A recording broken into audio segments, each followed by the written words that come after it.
Hey fellas, T-Bo here. We are in the Felice on my favorite map, Prokhorovka. We're initially going to push up to that E4 position, fight the back slope of the hill there. We're going to try to outspot their light tank.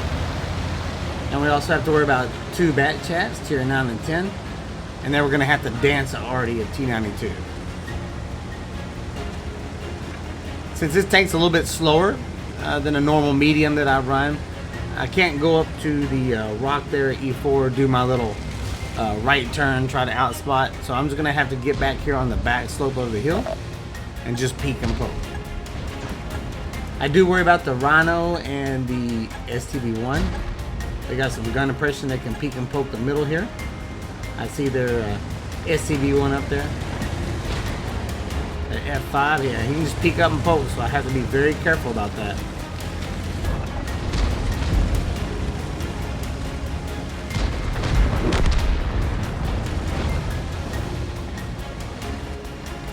I'm going to go ahead and push over to the left. I want to take the terrain away from this STB1. I can't pull up there with that guy there. It's just not going to work.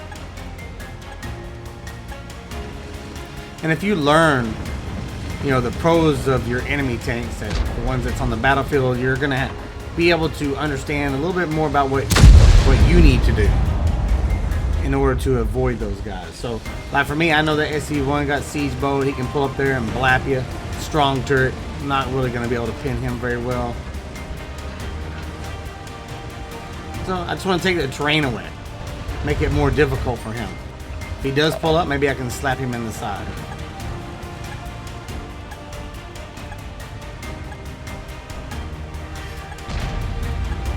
But I will typically play along this ridge line here in the middle, always using the back slope of the hills, my gun impression. Alright, good slap there. The aim time is 2.11, dispersion 0.38, and it does not feel like it, guys. I feel like it's much better. I feel like we're around about 1.8 aim time with a 0.28 gun dispersion. Just a very good feeling gun, because I'm running this scout setup on here, so no gun handling. I see a lot of people want to run rammers on a lot of their tanks. You have to ask yourself, do you sit there and hold down the fire button the whole game? You know, what is really getting one more second of reload time going to do for you?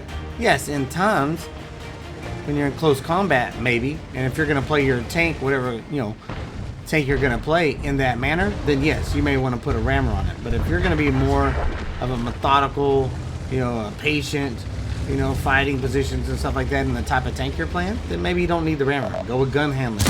Go with view range concealment if they're a little bit weak. So that was a good slap there on that RU, took him out.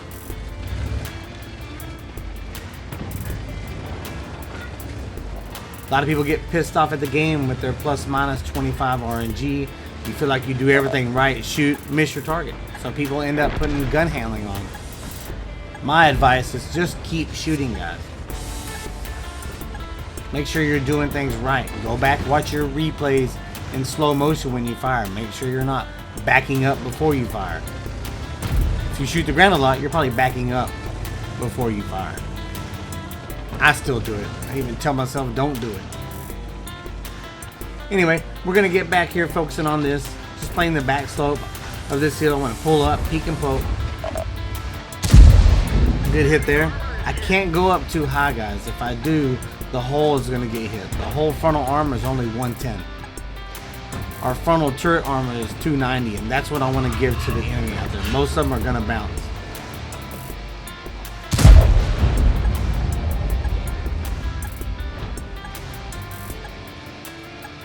We've already got 2,000 spotting, 1,300 damage, doing pretty good. We're up currently on hit points. Make sure you guys are paying attention to your hit points. We're up by 2,790 on my screen. Now that isn't always correct because you can't see some of the tanks that are not within your draw. You won't get that information. But still, I like to use that because that'll let me play a little more aggressive, a little more passive, depending on if we're up or down on hit points.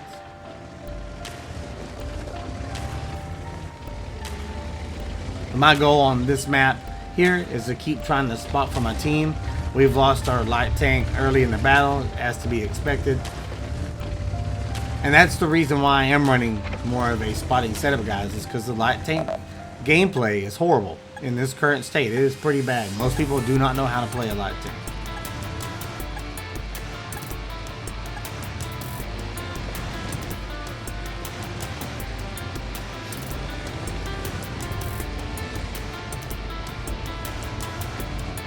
I'm still concerned about the STV1. That's why I'm trying to play pretty cautious. Again, guys, I do not want to expose the hull of this tank. I'd rather hit the dirt there than get, lose like 400 or 500, 600 hip. Yep, see? That STV1, man, I have to push back over there, guys. I cannot sit here and peek and poke. So many people will never move. They just sit there. I have to move. Luckily, I was moving because it already almost hit me. And I had to get over here and take away the terrain from the STV1. We're already up over 3,200 spotting, guys. See, if I can get up here and get him lit, maybe my Artie can hit him. Maybe somebody sitting back there at that C1-2 area can hit him.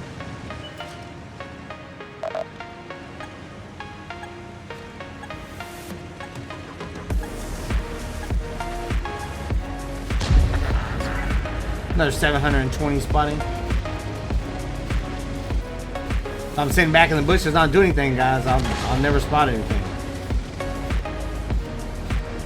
I think my max spotting in the Manicore on this was over 14,000. My Barosk, I did over 12,000 spotting.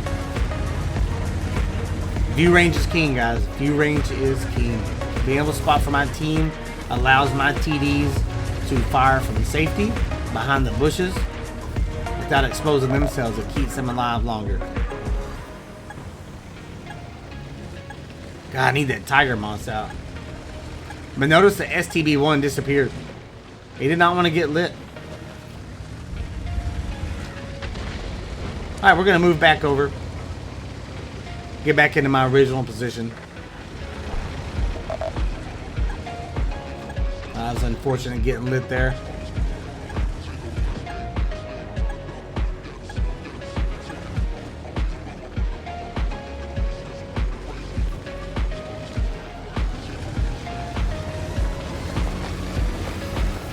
Hit points are close, guns are tied.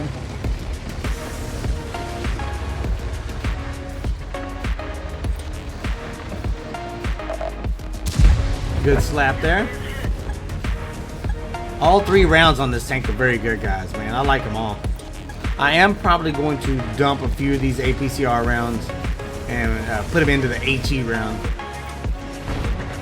And bump that up to probably about 10. I really like the HE round on this tank a lot. Unfortunate that they nerfed it. It had a little bit over 100 pin on the super test, but it's been brought down to 63 pin for the standard HE round.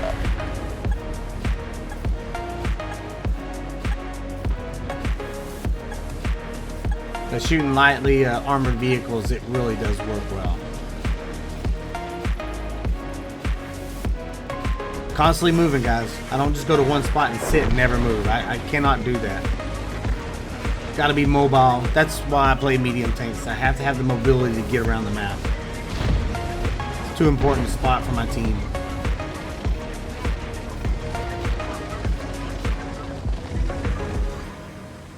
Since the STB1 was spotted, I feel like it was good to go up a little bit higher to see what I can spot. I saw the STB1 heading over in my direction, so I kind of moved back over here a little bit to the left. Look how high I'm starting to come up now. I'm really trying to spot. Starting to get a little bit aggressive.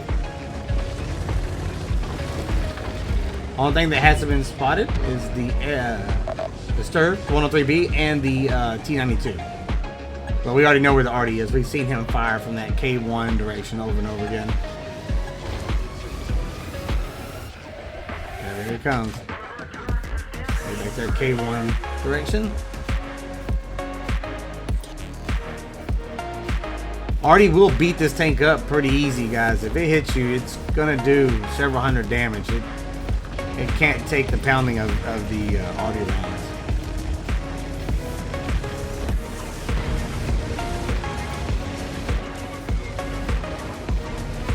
Alright, so we're going to push across the road here.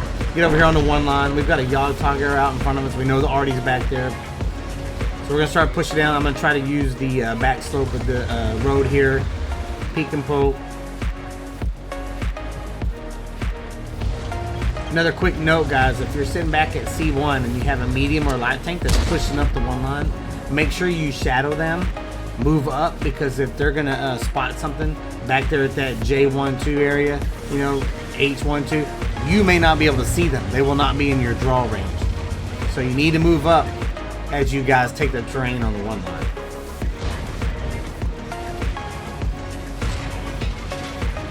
Still looking for the stir. We know the Yogg-Togger was right around here. Yep, there they both are right here. Stir. See, Stir has high concealment, guys. I'm gonna try to push over to this wing of the airplane. I want to protect this lower hull. Oh, excellent. Excellent.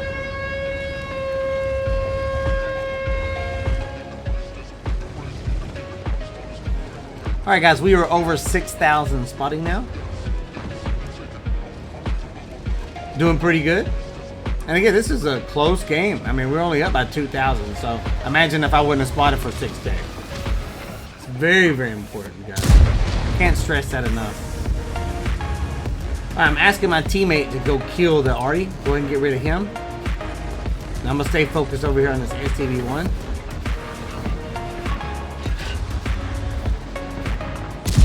Alright, good kill on the Felice. There's the Artie. Excellent job there. Got rid of him.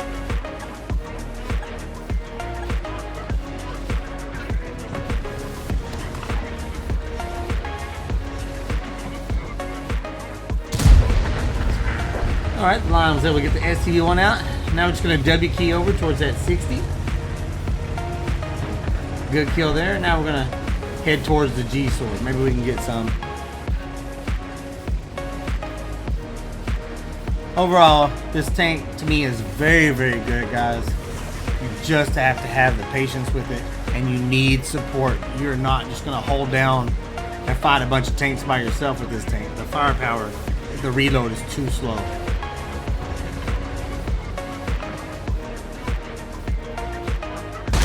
Excellent. I'm telling you, this gun, there's no way that it's still really 2.11 aim time with a 0.38 gun dispersion. It just feels way better than that. Again, maybe they're going to turn it down a little bit, nerf it a little bit later. Silent nerf, who knows? You know, speculations, you know, the rumors will come. But overall, right now, I'm really enjoying this tank a lot. But just keep in mind, the whole armor is very weak. Keep that protected. You've got to have support with you. You cannot hold your own out there with multiple tanks if they try to push you. You just don't have the reload speed to dish out enough damage to take those guys out fast enough. And that's kind of a shortfall right there, but you've got to have a teammate. You got to have support. So make sure you're paying attention to the guns behind you, or if you have a good spotter out in front of you, cover them, but that will help you out tremendously. Alright guys, I hope you enjoyed this video. Please like and subscribe, share with your friends, and I will catch you on the flip side.